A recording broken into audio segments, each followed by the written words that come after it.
Good afternoon. Welcome to today's wonderful lecture. And I will introduce our wonderful speaker in just a few minutes.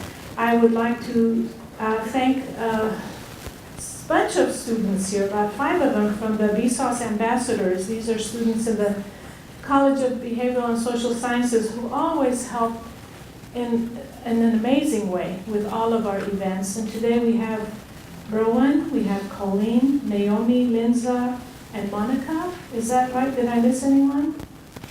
Thank you so much for your help. And I would also like to thank the staff at the Bahá'í Chair, starting with Dr. Kate Seaman, who makes sure that all of these events go like clockwork. And then we have students Ashley, Alawi, and where is she? Emily, with us today. So thank you very much to all of you for your help out helping us with this today. My name is Hoda Mahmoudi, and I'm the holder of the Bahá'í Chair for World Peace. We are located in the College of Behavioral and Social Sciences, and we're very interested in exploring all the different ways that various disciplines can help us understand social change that is positive and that raises awareness about how to improve the world, how to almost create a new society that replaces some of the ways that our old habits and old traditions prevent us from being able to have a more fair, just system of life and society. So today, as you saw coming in, and now as you see the title of this lecture, is very interesting, and I want to just read briefly from the abstract that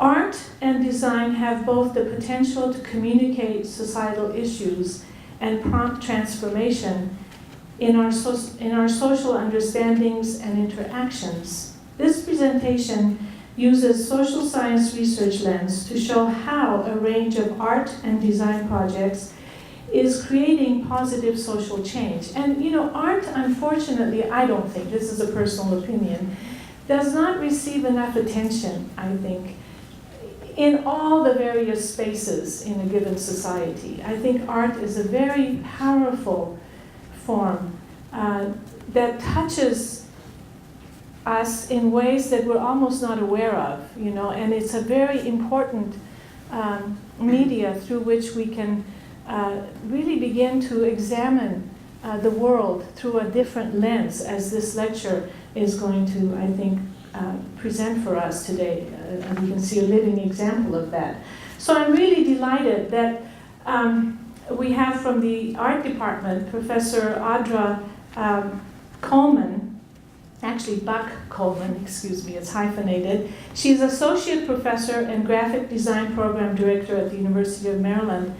And she has written art, directed, curated, designed, authored, and collaborated on numerous design projects, including one that she'll talk to you about, Sticks and Stones, an international multi-university collaborative graphic design project that investigates stereotyping and social issues. And I think this should be fascinating. Her research design focuses on social design assessment mechanisms, and the ways art and design can create positive change in communities. There's a social design education initiatives that she has been involved in that has been recognized both nationally in 2017 for the Design Incubation Communication Design Educators Awards, and internationally by Core 77, which is another magazine that's very well known, both in 2011 and 2017. So she's really very well recognized, not only nationally but internationally. She holds an MFA, a Master's of Fine Arts in Design, from Cranbrook Academy of Art, and is pursuing a PhD in the Department of Sociology at the University of Maryland. Please welcome Professor Audra Buck-Coleman. You're going to use that. I'm going to use this one. Good. Let me get myself on. Can you hear me okay? Is my mic working? No, it is. All right, thank you. A little louder? All right. I got to stand up straight then. Hi, thank you so much for that lovely invitation. I'm so delighted to be here at the invitation of you to be speaking to you today. It's great to see some familiar faces out there that I know and some fresh ones for you all that I don't, but maybe we'll all be among friends by the time we get out of here. So before I start, I wanted to see how many of you all out here consider yourselves to be artists?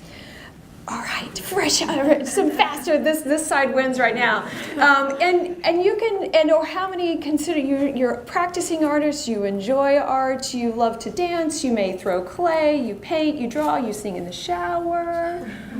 Yes, no, maybe. All right, so some again. All right, still this side, liking this. So they're winning.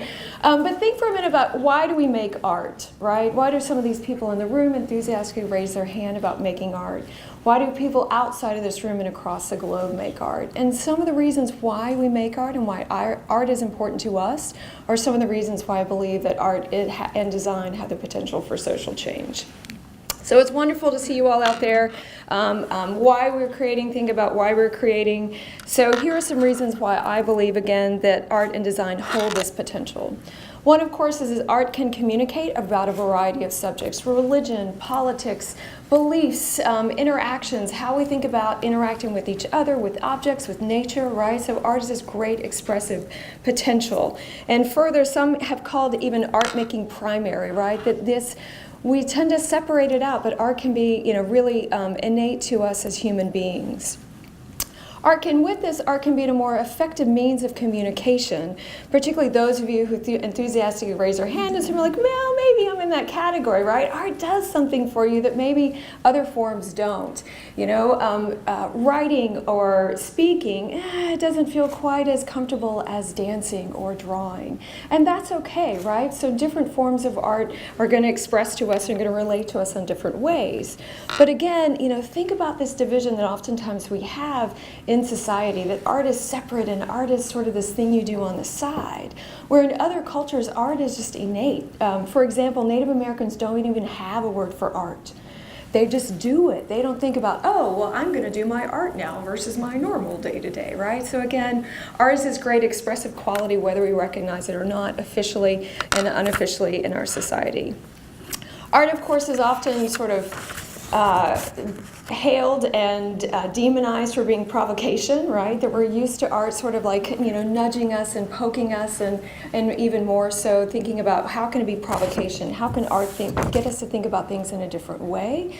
Obviously, political art does that to quite a degree. And further, it's the art's abilities to invoke those ideas of change. They can foster feelings of agency when you can reimagine, right? Art can be a mirror, it can be a crystal ball, right? It can be this reflection or this imagination of how we want our world to be, specific aspects, cultures, etc. And for those of you who've seen like Black Panther, I think that's a great example of like really holding up and being this, what might the world look like, right? How might it be different, and what are some of the things that we take for granted? So art can evoke the invisible and make it tangible. We can see things such as emotions and feelings and issues that are very abstract, right? That we can start to have some concrete ways of thinking, looking about those. Emotion and other social cognitions are at play in these artistic works, and so that really starts to come to bear, particularly as that individual starts to work through. And speaking of that individual, so art is both an inward and an outward process, right? So again, as those makers of those, we go through that. Art can be a means of way of exploring in ways that aren't quite as authentic. They don't mean as much. They're not as, I don't know, it just doesn't quite get to you, right, in the ways that other things do. So art can be a means of creating and reflecting ideas about who we are as individuals. We think about the self-portrait as a very classic sort of visual art type of embodiment of that. And then, of course, art can also be outward. We can share it. We think about collaborative art projects and ways that we, as collective audiences, view art and think about art and view it together in this more communal kind of space. So art can both be, again, introspective and individual as well as collective. So art can foster these feelings of community and solidarity, again, by those outward connections that it can create. So wonderful, great. Art has all of this stuff. So, right, game over, right? We're done here, so we can just walk out. But how do, is socially engaged art distinctive, right? Is all art socially engaged? No, and not necessarily, and mostly no. So you'll have some artists who are like, I'm not trying to tell you a specific way to look at the world. I'm not trying to tell you to, do this or do that. I'm just trying to get you to think, and then you interpret, you engage in that art piece and make it meaningful to how you are. But whereas socially engaged art is trying to be more direct, is trying to get us to think more specifically about what is wrong, and it will say it's wrong versus, I don't know, you think about, right, this more nebulous art form, and again, what might we do about that? What are the problems that come along with that? And the sort of basic or fundamental art that isn't socially engaged is certainly valid. I don't want to convey that idea, but that's just not what I'm here to talk about today. I'm talking about that art with a more specific purpose. The other type of art, this basic, again, art is necessary and important, but again, not the type I'm going to focus on today. So socially engaged art and design seeks to evoke sustainable rather than fleeting changes or awareness. And again, it's different that it's trying to get us to think and do in that pursuit. And if we think about, again, like where has the presence of art been? If we think about social movements and social change, art has been, some say everywhere. Art has been in every single movement. Think about that for a minute. And if we think about art, it's not just about visual art, it's also performance. Say, the Boston Tea Party, right?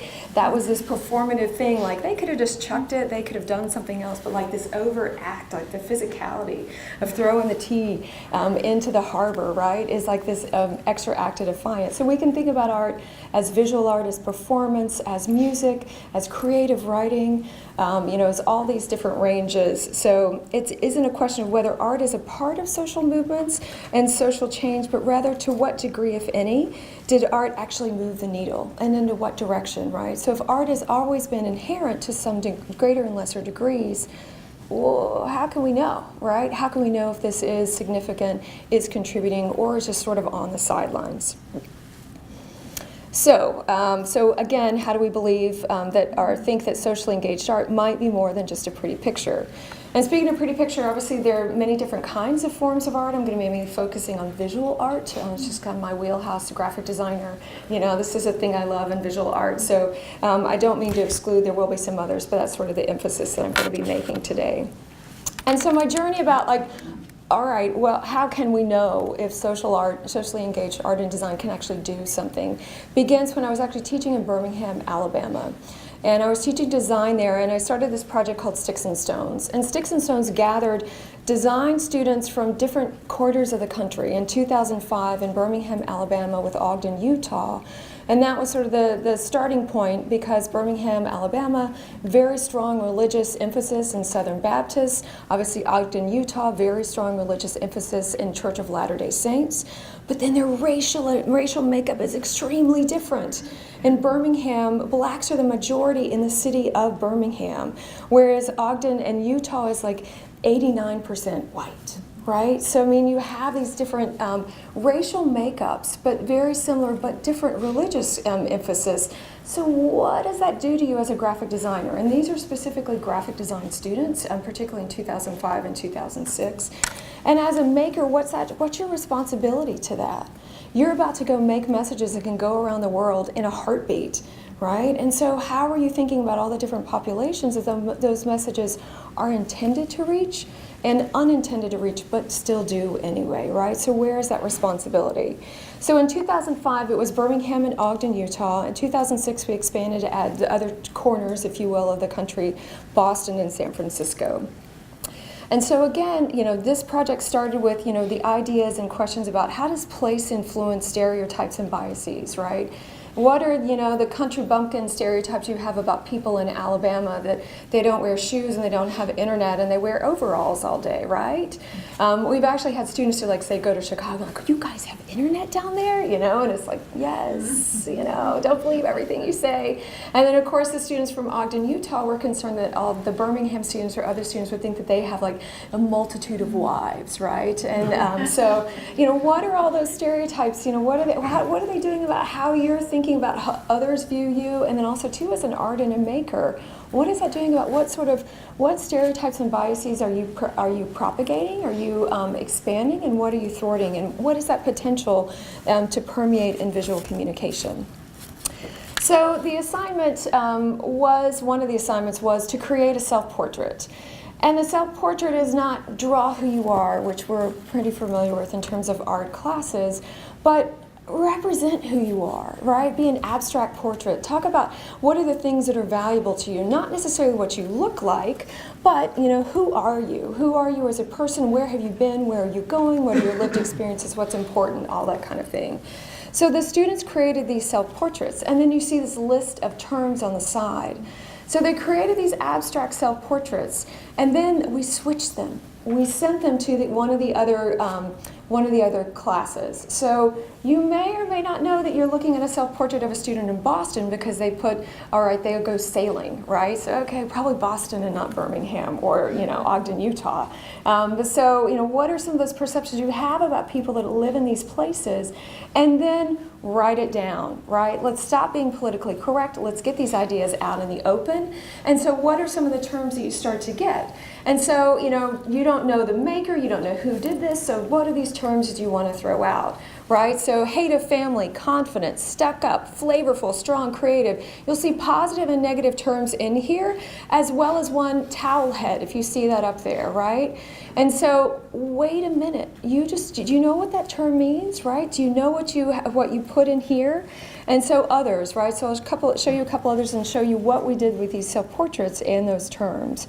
So again, we had a variety of self-portraits that got exchanged, not school to school. We deliberately, mixed them up. So maybe some you could tell where they were from, but not necessarily. This got Huck Finn, hippie, tree hugger, possibly retarded. Possibly retarded. Think about that flippant term that, you just called me possibly retarded. Well, let's unpack that for a moment, right?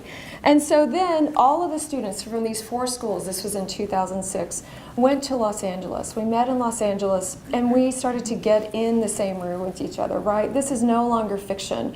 We're first person. We're really going to face, we're going to confront each other.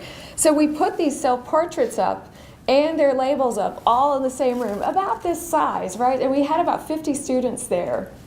And then you go up to your portrait and you go, what? What did somebody just call me? Who called me that, right?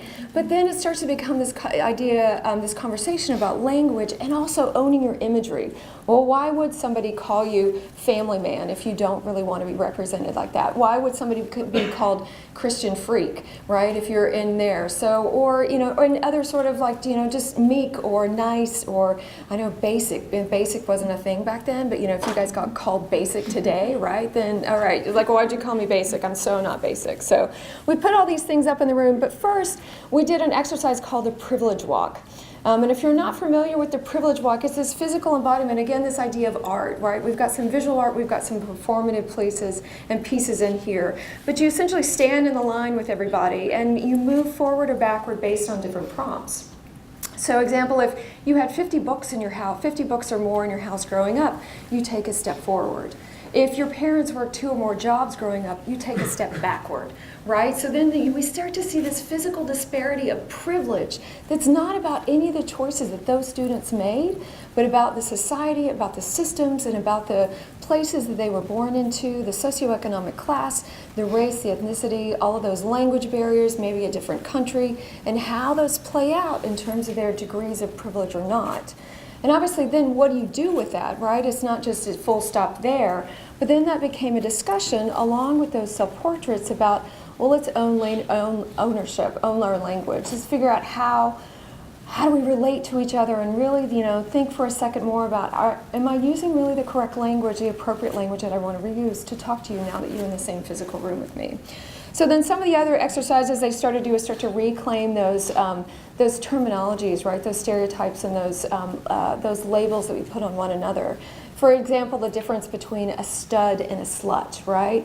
2 different terms. One, is positive. One is negative. One generally applied to men. One applied to women, but about the same kind of basic activity, right? But again, that prejudice is going and let's rethink that. Let's start to see how we're owning language or not in this piece. And so then the students' work was exhibited at the Birmingham Civil Rights Institute, which gave an outward piece, so start to connect to and represent and communicate to other outside audiences beyond just the 50, I think it was 49 students who were participating in this project. And then, of course, we had the exhibit opening there. I did some exit surveys with my students, and they were very positive. I'd love to see more collaborative experiences in the future. The students are understanding the significance and the power that they wield as graphic designers, and that the ways that some of these biases and their expectations, their stereotypes, really can seep into those messages that they play, and that whoa, hang on, these people from Utah, they're not that different from us, right? They like the same kinds of music and they watch the same kind of shows or whatever. That we have more in common than potentially we thought we did originally going forward. And again, where is that responsibility as an artist? What are you, how are you being inclusive, right? How are you being aware of the different populations that your messages are going to serve? And so they, came away with this great understanding. Great, me as a teacher, I'm like, whoa, champion. But then it's like, I can't talk about it out of this context, right? So it's this little thing, right? How can we start to, expand that? How can this be more? Is it more? I don't know, because I haven't done my PhD yet. So it's like, and it's like, this is great. I think it's great, but I don't know how to look at this. Like, how can we look at that change? How can we talk about what change happened there? And so, because again, some of these comments and feedback are becoming very saying that they're changing, but again, I'm lacking some of that foundation to make it more meaningful. So then fast forward 4 years then for 2010, we were again sort of still writing our, yay, we did it, we think this is great, let's keep it going and let's expand it. So in 2010, we did a variation of Sticks and Stones with China, Turkey, Germany, and the United States. And for those who aren't aware, so Turkey is to Germany as Mexico is to the United States. There's a lot of strain and struggle in terms of immigration issues, and this is back in 2010. And so, they need immigrants to work jobs, but they don't get their passports. They're still considered, visa workers. They're not really citizens of the country, even if you've been born there in generations. So again, much like we deliberately wanted those two, because part of what we're doing here is also looking at, in terms of stereotyping and bias, what is that migration, that immigration and migration? How are we looking through that lens in terms of culture and representation? So we gathered these students from 4 different countries, actually the students from Berlin. We met in Berlin, and the students from Berlin, there were some study abroad, I guess they would be abroad, from different countries. They were also there, so we actually had more than the 4 countries. But they got to know one another, right? Like, if we thought we stereotyped somebody in Ogden, Utah from Birmingham, Alabama, well, wow, how do you think you stereotype somebody from China? If you're in Turkey, or, from Germany, from the United States, and all those sort of variables in between. So they, went to, started understanding some of that immigrant population. They visited a Muslim mosque. Again, they did a lot of like, here's what's important to me, let's get to know each other. First person level, right? Not just in this abstract or social media kind of fabricated, curated way. Actually, social media really wasn't a thing back then. It was coming on, but back in the day, uphill both ways in the snow, right? Anyway, so we're starting to get to know each other in that way. And so I want to show you, so then like, what do you want to make, right? As designers, as visual communications, what do you want to say about this? You have all these wonderful languages and cultures and experiences all in one room to create an exhibit at the Design Transfer exhibit space in Berlin. So what do you want to say? And so they got together, they're starting to figure out, you see just a lot of different making pieces there, and then starting to sift through it. So one of the pieces that they wanted to do was this one about t-shirts, and I'll show you the video and then I'll come back.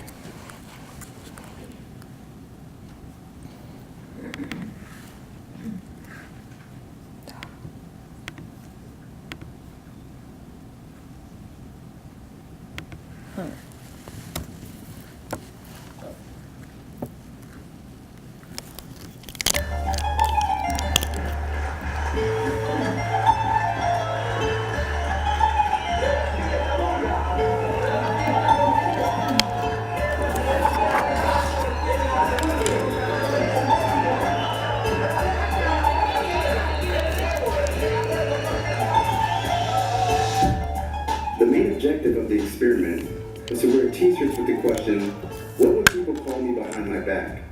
We would then approach random people in the streets and ask them to write either their own personal opinion or what other people think of how they see us and feel about us on our backs with a marker. I could feel eyes looking at me, and I saw people walking by reading my shirt. We had much success with people willing to sign the shirt. I had some positive responses as well as some negative ones. Whether or not they were positive, it was still an uneasy feeling.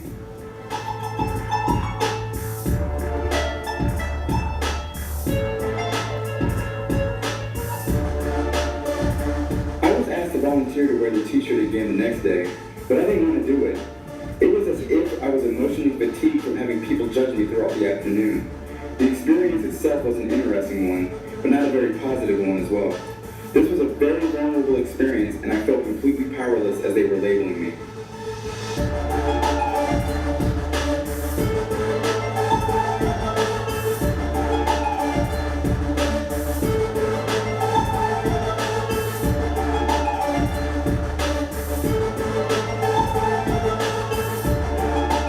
The students who did wear the t-shirts also claimed that it was a bit awkward wearing the shirts. No one likes to be judged and labeled, but with a world so big with such diverse people, it's hard to avoid such things.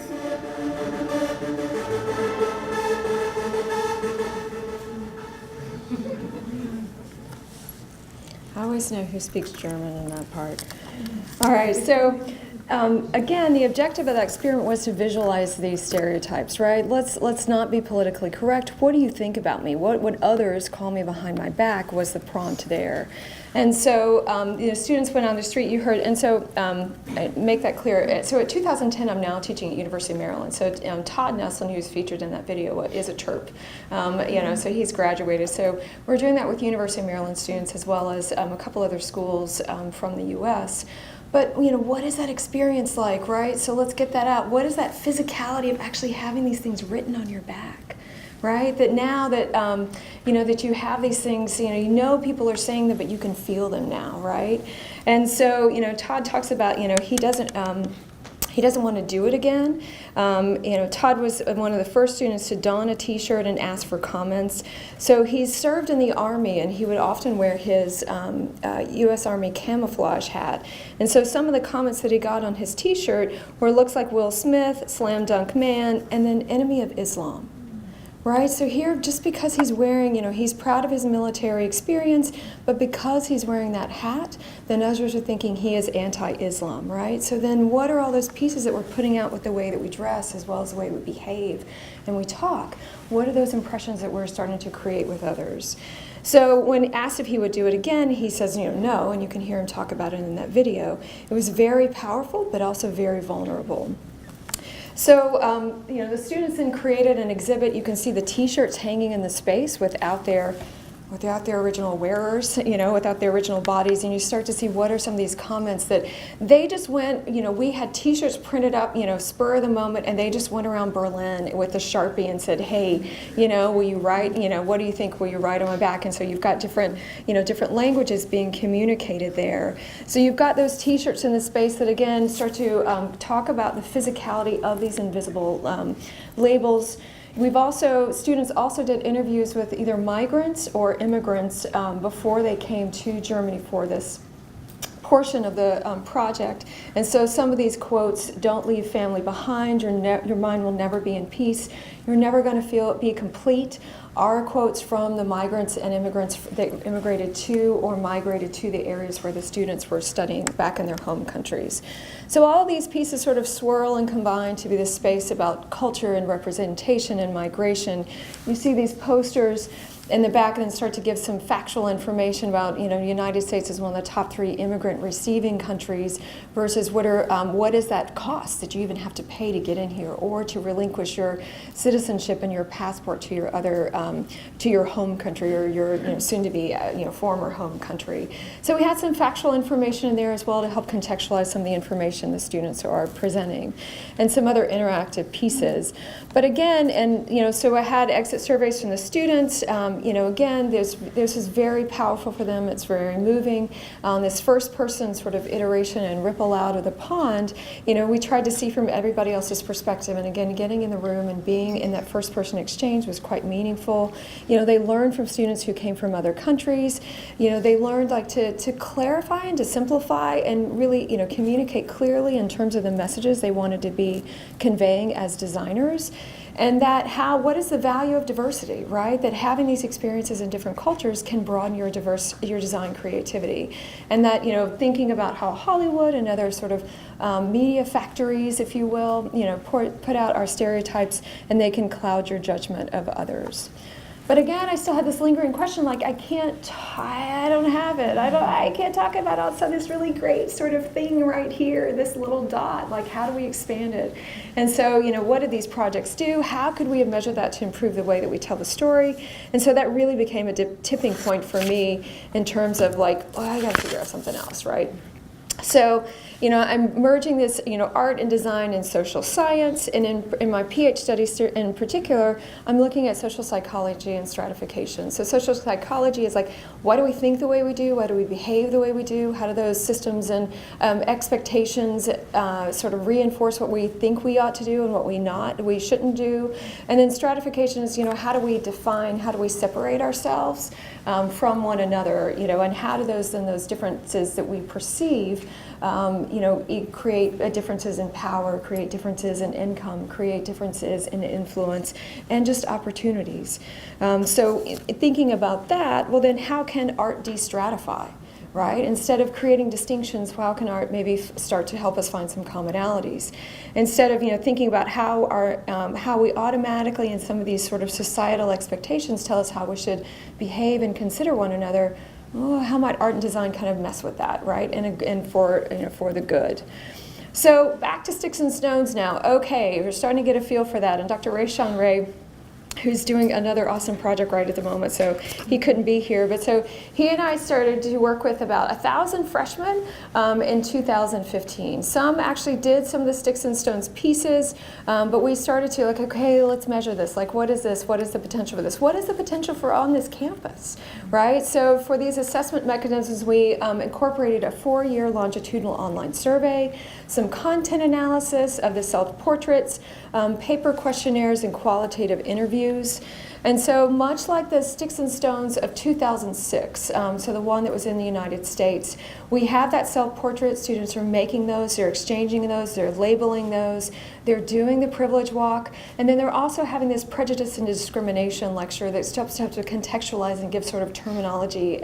But then it's peer-to-peer discussion. Open it up. What do you guys talk about? What do you think about this? You've been lectured to death, you probably feel like, about how you shouldn't stereotype and how you shouldn't, but sometimes it's just, it comes upon you when you don't expect it and maybe don't want it to. So what can you do about that, right? And what are some of these misperceptions we have about our fellow Terps that you can start to alter? So there's also a written reflections piece, so with those timelines. But so we're still collecting the longitudinal data, so I'm not going to talk about that yet, but at the end of the semester, so this was the fall semester of 2015, at the end of the semester, those students all completed a quick 3-question paper questionnaire. And one of the questions asked, what part of this whole course, and this was just a little chunk of that course, has been most useful to you? And many of the students responding talked about the privilege walk and how that allowed them to understand diversity and privilege in their class, and that they really hadn't thought about themselves in terms of the spectrum, right? And that spectrum is a bit artificial, and then it's not. So it's interesting where I ended up versus where friends were. And then the privilege walk was also very eye-opening and could be useful in the future. Gave the other respondent a better perspective on how I grew up in relation to my classmates, again, how some of those systems are enabling and then prohibiting others. And as well, and also to the self-portraits. They helped me understand how I view myself, that introspection, right? That art can be this inward-looking piece.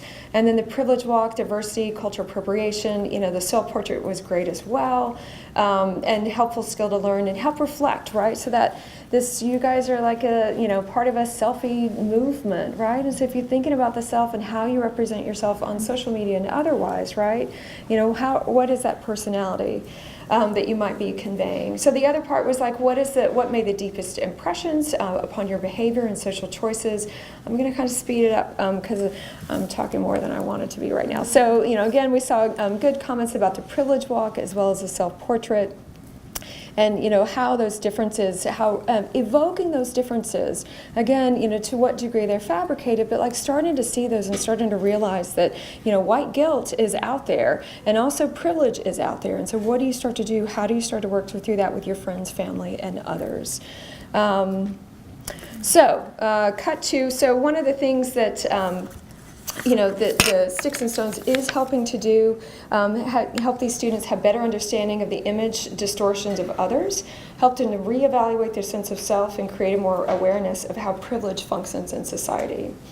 And creating awareness of struggles, challenges, and successes of another is often a necessary first step in fostering stronger sense of community among otherwise dissimilar populations. And this was the goal of Nations of Resilience, a pop-up exhibit that happened in Stamp last month. And Ala, one of my fabulous students, is in here and she helped work on this, so props to her for some really fabulous work that she and her classmates did. So this happened in February. Anybody there? It was also Build a Bay right next door if you guys want to stamp. All right. So we had this exhibit in February, this sort of pop-up, really, this sort of awareness-raising opportunity. During the previous fall and winter semesters, the seniors in the graphic design concentration collaborated with members of the American Student Union, AISU, a group organized through MICA and STAMP, to get to know these Native students, their cultures, and their concern. Their assignment was to research Native topics and work with the AISU students to see how design might express the messages that those Native students wanted others to know. The result was Nations of Resilience, and during their research, the design students learned that so much information about Native Americans is unreported, underreported, misconstrued, and simply conjured. So to address this, they created posters that illuminated the different aspects of Native history of the land, the brutality that came with the theft of it, the ways Natives celebrate their culture, as well as how celebrities in our pop culture then appropriates that. Contemporary critical issues such as the threat of the Dakota Access Pipeline, and names and ways Native peoples are advocating for their rights. So painted on these posters, you see kind of these flashlights. So these are blacklight flashlights. Painted on these posters was hidden information, seeable only with one of these provided flashlights. And they mimicked how the AISU students and other natives feel their voices and concerns are largely invisible.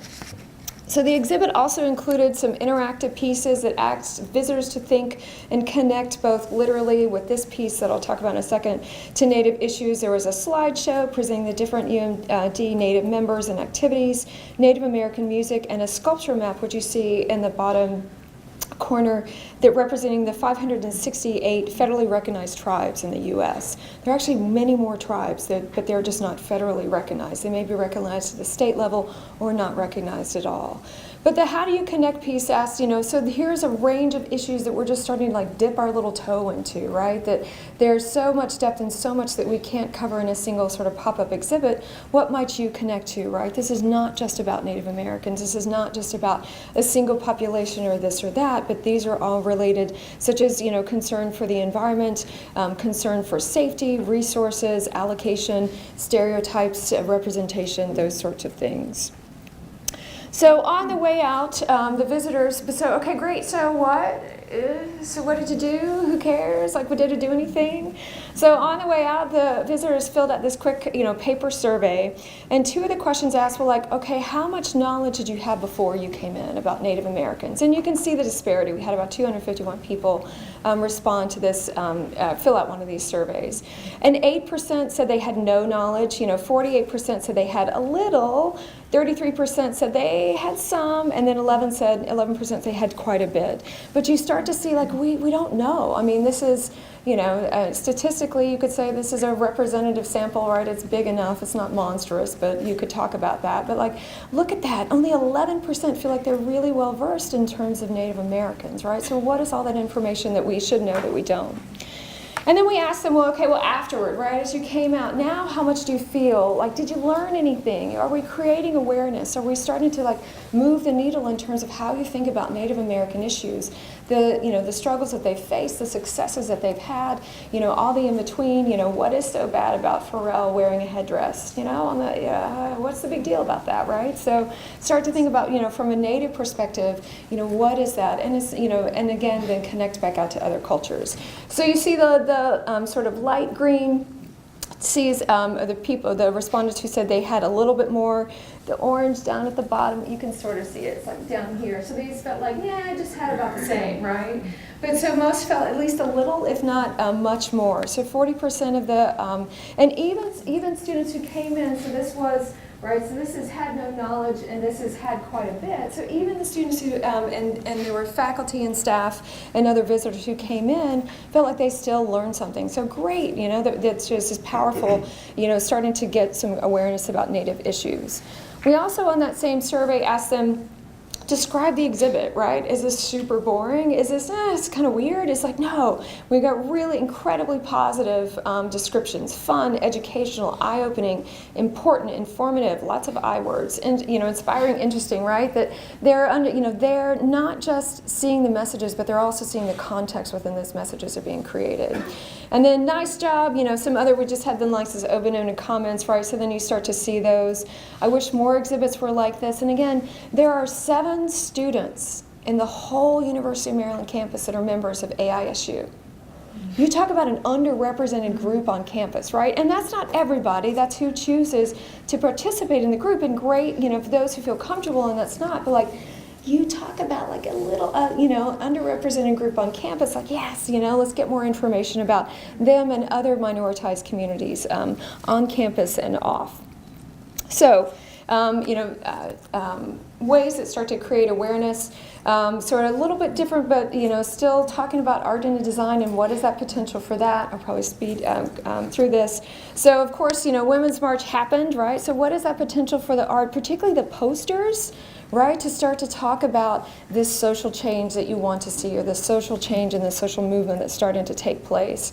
What are these voices that then start to indicate what are we starting to see play out? Posters are this really easily accessible, right? You can have this beautifully printed poster and this really mangled cardboard piece that can both be equally expressive, right? The mangly cardboard piece can talk about the struggle or, some sort of, disadvantagement, and, this other piece could be visually compelling, right? So you can, there's no like one level of expectation, and you can, say that for art as well. So you see all these different messages being created, right? And they're very personal. The handwritten or the emphatic, they have the all caps. They're using the warm red colors. They're starting to really sort of, be this emphatic, messages to for the new presidential administration that's coming in.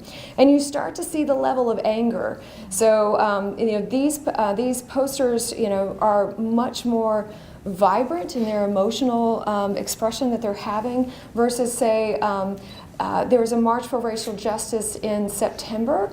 There was a couple of weeks after the NFL sort of kneeling debate started to come about. Those were still impassioned posters, but they lack the bite of these, right? And of course you had the numbers, 500,000 people in Washington, D.C., you had 673 sister marches around the globe, and an estimated 4 million people participate in this, right? So here's this movement. And what is art and design's potential for that? And we've started to see some, so we're still coding. We have about 4,000 images from the march that we're looking at, but you can still already see some changes that are happening and some movement that's happening because of that movement. You see some unprecedented political activity by participants. Also, women have started to become much more vibrant and active in the political process. Estimated that 86% of women placed more part of the 28,000 calls and texts to Congress when the healthcare reform debate was going on. So women have been empowered to really call and text their congressmen. They've also been empowered to run for office, at an unprecedented level. 390 women are going to run for seats in the House of Representatives, and 79 plan to run for governor, right? You really start changing the makeup of that gender imbalance in our political systems, and what does that start to happen and implicate as we move forward? All right, so final project I want to talk to you about is Be More Than the Story. And so this is another collaboration with my students. So in April of 2015, Freddie Gray was killed. Freddie Gray died as a result of being at the hands of Baltimore police. And then the uprising happened after that, right? And many other Black Lives Matter and other police protests have happened. The students at Augusta Fell Savage Institute of Visual Art, it sounds like a private high school that's very yuppie. It is not. Is located in the neighborhood where Freddie Gray grew up. It is very under-resourced, to put it mildly. So their school is just blocks away from where those protests were. Can you imagine trying to study and focus when all that was going on? I remember being in class, in actually one of my sociology classes, and just like, I can't even in here, and I'm like white and older and not even in Baltimore, and this still is tearing at me. So what can art and design do, right? So what can we do about that? So together with high school students from Augusta Fells, my design students, and the Reginald F. Lewis Museum for Maryland African American History and Culture, we started to try to explore that. So the students, the high school students in Baltimore are embedded in areas of structural violence. And structural violence differs from direct violence in that it's a slow process. It kills, it's just as dangerous, if not more so. Structural violence is the water quality of Flint, right? It's because you've been under-resourced and you have disadvantages. Structural violence is the lack of resources and the academic achievement gap, because students at Augusta Fells had icicles in their high school and this past winter when it got so cold, and they still had to go to school, and they couldn't wear their hoodies, right? They couldn't even get warm because that was against their school uniform. So what are these differences, and how do they play out, not only in that the actual death and the violence, but also what are decreased test scores, reduced self-confidence, reduced capacity to experience trust. So neighborhoods that are embedded in structural violence, those residents often are have these impressions and things happening to them. So again, we paired students from Augusta Fells Savage with University of Maryland to see what might we create together. What is the potential for that artistic process that they might create? So over the course of starting in September of 2015 through April of 2016, the students started to meet with each other. They came to each other's campuses. They started to get to know. Started to understand, what is it like to study at Augusta Fells? What is life like there? What are their concerns? What do they want others to know about? If you think about the media coverage from the uprising, it was incredibly pejorative to the youth. All youth were implicated in that crime and destruction, whether they actually perpetuated it or not. So over the course of this academic year, students came to our campus, we came to theirs. We talked about what do we want, what do you want to express? What can art and design do to start to create these messages that you want others to hear?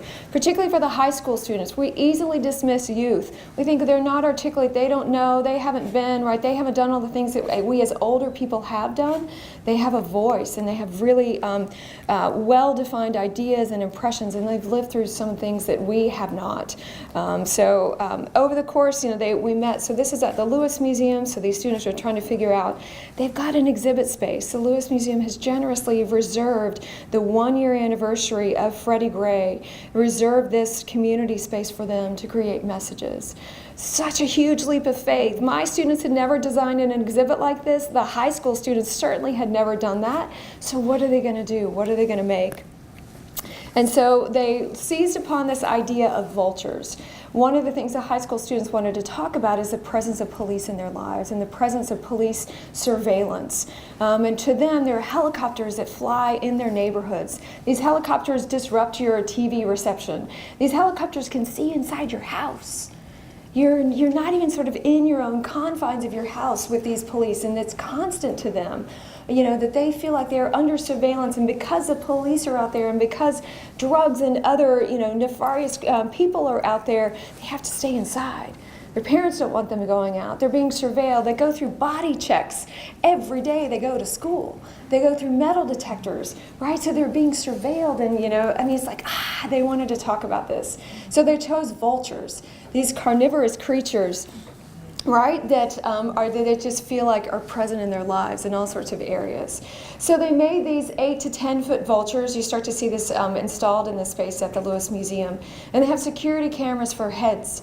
So each of these vultures is surveilling you. So you see the monitor right there. So those vultures are surveilling you as you navigate through the space in the exhibit, much like they feel like they are being surveilled through most of their lives.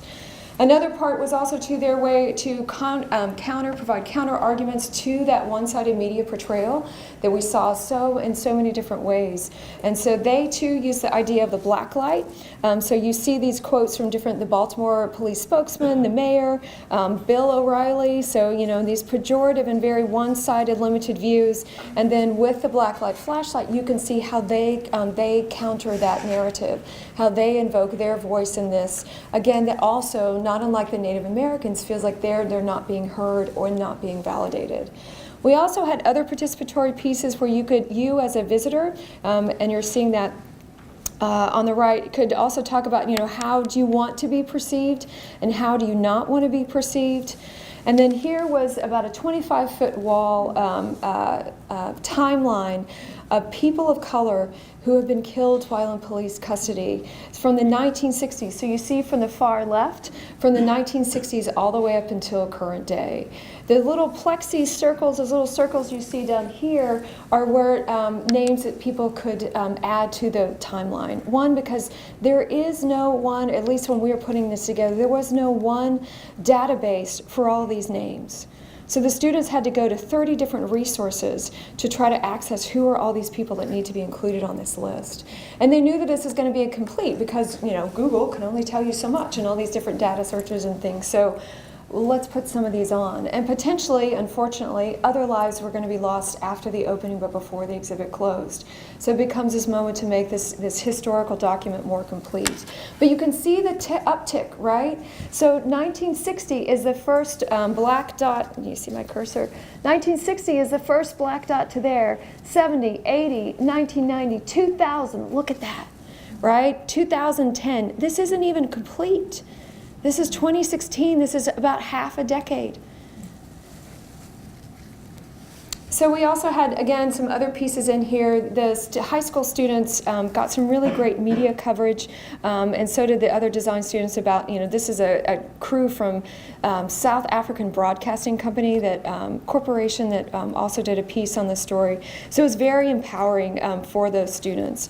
We also, too, again, it's important to put some of this information in context. It's not like we're just not making this up, right? What is the cost of one of those helicopters? How much surveillance is there in Baltimore? And how much disparity does Baltimore have within its own neighborhoods and within other cities across the country? And so the exhibit opened again during the 1-year anniversary of the uprising and Freddie Gray's death. And so Be More Than the Story was in this first level space. So you start to see some of the opening parts. Here are some of the Augusta Fell students, again, with the surveillance camera, during sort of a action shot during part of the exhibit opening.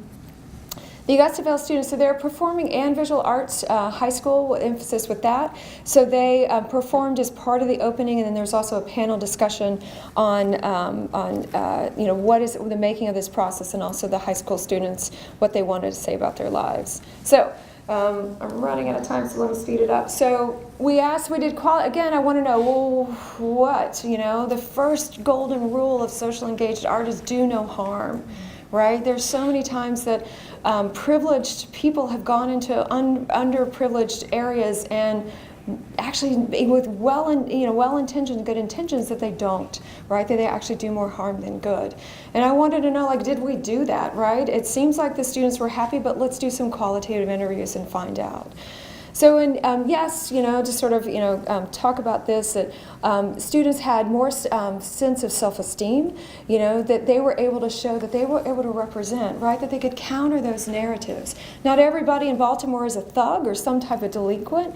Talks about that stereotype and those perceptions that seem to be forced upon them whether they want them or not. And I was just happy to actually show that we're different. Not everybody is what they may assume, and that's from, the names have been anonymized, but the ages are correct. So these are freshmen, sophomore, junior, and senior high school students. And Truman talked about, and how empowering it was for him to speak up for everybody, his friends, and it felt good. He thought that, the people at school didn't think he could do that, right, that he didn't have the courage. But yeah, he did that, right? And there's some self-esteem, there's some agency being built in that creative process of how he went throughout this exhibit. They're again learning some sort of human capital and capacity to then start work with others.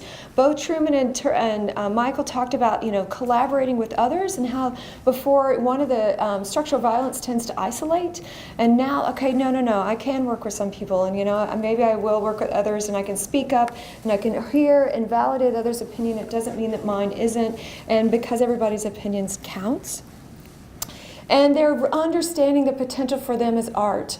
So these are students who are attending an arts-focused high school, but how much do they know about what that might do for them beyond, just, drawing in that first-person introspection and sort of expression that they may not feel is authentic to them in other ways. And so Tina, who's 15, she's a sophomore in high school. I realized the real meaning of what my arts can do is what she realized, and how all these particular acts and everything can change lives, right? So that sense of empowerment through not just making art, but also the collaboratory process with the University of Maryland students. And again, one of the things that structural violence does is tends to isolate, tends to think everybody is, out to get you, that nobody's on your side. And the students talked about how this project and the exposure and the level of outward facing for the museum really empowered them, and also to the collaboration with others who aren't from their neighborhood. So Angel said, I would say that, when we asked what, did anything change because of participating in this project, I would say that not everybody is against you. They with you. And then Leanna, also 15, right? So you're thinking sophomores and juniors in high school. I learned that you can work with other people from different places, and you can come together and do something that's supporting Baltimore. It's not all on their shoulders, they don't feel like anymore. And then Richard just warms and breaks my heart. I've learned that it's other people of different races that actually care about us and hope the best for us and make sure that we're cool for real. After the project, I felt so good to know that it was people out there who cared about us and didn't frown upon us or anything. I thought everybody just hated us. And when I asked him, why did you think that? Why would you? He said, Facebook. When the uprising was happening, you saw people from all across the world, talking in these pejorative terms, making these blanket statements about all youth, right? All youth from Baltimore, all black youth in particular, right? And that he was just cast into that lot, whether he wanted to be or not, whether he was part of that or not. I thought everybody just hated us. And then Aisha kind of sums it up in a really wonderful way. The collaboration made me feel really awesome. I feel like there's no stopping us, right? So there's that sense of empowerment, there's that sense of momentum, that they can also collaborate, that they can do this again, right? That they feel like they've got extra tools or ways to start approaching some of the things that they're dissatisfied in their neighborhood. We want to help other people be strong, and we can encourage other people. So, as much as I would love to paint this perfect picture, like art's going to save the world and we don't need anything else, and it's like art is a way, but it's not the only way. And unfortunately, I don't think, realistically, art can't work on its own, right? It's going to take government, it's going to take policy, it's going to take other things. The power of those posters from the women's movement, can really rise up and get you all agitated and go, but then you have to follow through and run for governor, right? And you have to start to be that change and beyond, and start to be inspired by that art and get that message of change and understand how that might apply to you in your life. But as we start to think about what it can do, right? Art can empower, art can create awareness. Art can make differences in lives in small ways that may reverberate in big ways later on. So, thank you. Thank you.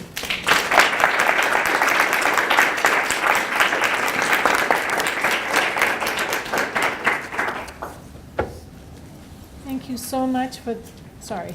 Thank you very much for that wonderful presentation. And I thought it was beautiful how, of course, it features relevant issues that are taking place right in our area. And it shows the power of art in bringing different people together. So now, let's open it up to questions. Thank you for your talk. I want to make a comment regarding the two Obama portraits that are now on display at the National Portrait Gallery. They weren't intended as a political commentary, but they've ended up being so. And the picture of the little 2-year-old girl staring at Michelle illustrates your point about how art can help break down stratification, because she says, I can be queen. Right. And help you imagine, right, that you don't see it out there, but oh, art can make that image for you, right? And then, you know, she's already taken, like, she's replaced Michelle Obama in there, you know, she's like, I'm going to be queen now, right? Which is so wonderful and empowering, and such a wonderful positive message.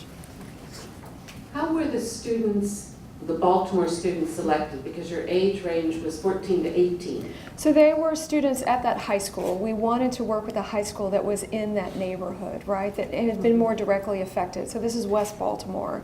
And so Augusta Fells is a visual and performing arts emphasis, has emphasis in that. So when I was selecting, we felt like, okay, they're gonna have an affinity for art. They're going to enjoy art, and that's going to feel like a more authentic way, potentially, of them to express their ideas and start to talk about whatever they wanted to talk about the uprising and beyond, right? So the police cameras and things go beyond the uprising. That's more daily life for them. So, you know, and then the school from there chose. So they selected which students. Some were performing arts that had emphasis in performing arts and were really interested in singing and theater, and then others were visual art. And so the teachers there could get to those students and knew who might make good participants in the project, and so they selected them. But there was a whole range from freshman to senior. Did you do any breakdown of the data to see if there was a difference in response by gender? Did women or females think it was more positive than, say, your 18-year-old males? You're reminding me that I talked to another group about this, and I got asked that same question. I'm like, I haven't gone back to look. In my mind, no. And I even looked at, like, what is there a difference between ages, right? You know, are the younger students, is it not? No, it resonated, you know, pretty consistently from the qualitative interviews that we got. And there was about half, so we interviewed 27 students. And if I'm remembering my numbers correctly, 19 were female students. So it was, but then it was more even in terms of the participation in the project. But those are the ones that we interviewed to see, like, you know, what did this mean to you, and kind of what some feedback on that. Other questions? In the back. Yeah, 1 second, please. Yeah.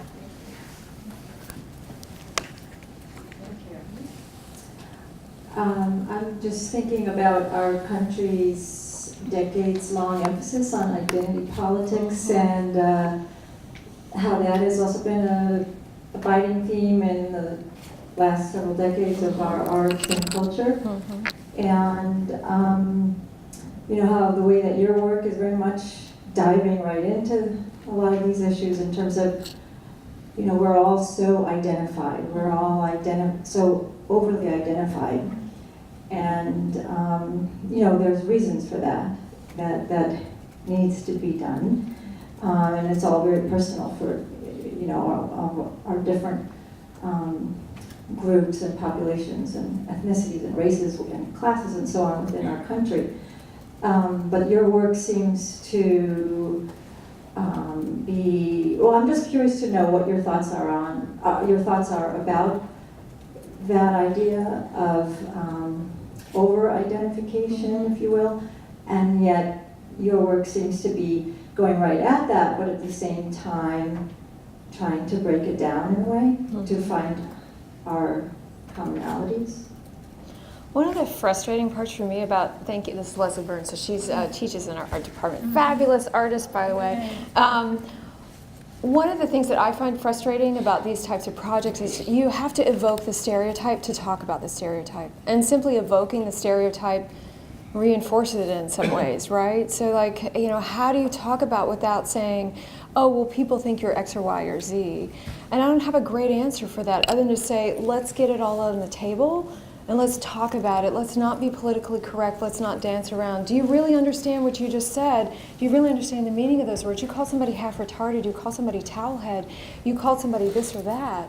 What is the power of that? What is the power of that language? And so, I mean, that's just kind of just to get it out there and then see what transpires, you know. And I don't think it's one conversation, fortunately, unfortunately, you know, it's a series, but can you start that ball rolling, you know, and then maybe something else comes along and something else that there starts to be a momentum.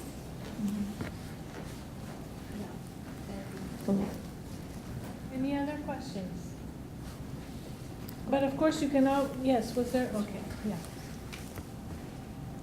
Hi, are you working on anything right now on campus? Not just campus yet, so I'm kind of doing a Be More Than a Story 2.0. So right now I have, we're working with high school students from across Baltimore, not just the one specific, and actually they're all from West Baltimore high schools. And we're working, and so there are about 30 students, high school students, who are participating, and that they are working at the Peel Center. So the Peel Center was started by Rembrandt Peale, and he was the guy who brought gaslight to Baltimore, like Light City, that's all him. Anyway, he created, and his father is Charles Wilson Peale, who was part of the impetus of getting the Smithsonian started, so long history of art in that family. Long story short, he made a museum. He created this building, a museum. It became bought and became City Hall, and then also became Colored School #1. Became the first segregated space of education in Baltimore. So right now we're having conversations with high school students from across Baltimore about what is their educational experience like. And then in the fall, the then seniors will then start to work with them on a potential exhibit and messages. But it's going to be a 4D exhibit, unlike the Be More Than the Story where we made, and then we released in April. We're really going to start to engage social media in other ways that this evolves itself over space and time. And it's not just to the physical space of the Peel Center. So that's what's next. Thank you for asking. Would like to thank you. Sorry, this takes a minute. I'd like to thank you very much for such a wonderful presentation. Let's give her another round of applause. I'd like to just bring to your attention 2 of our upcoming events, if you're interested. And of course, there's some cookies in the back that we hope you will help yourself to those. And just want to tell you that on March 28th, if we can switch. Okay. So on March 28th, we have a conference with 5 very interesting speakers on the ethical foundations of human rights. And you can, of course, go to our website to get the details, but it's on this campus. And then in April, on April 16th, Changing the World One Wall at a Time.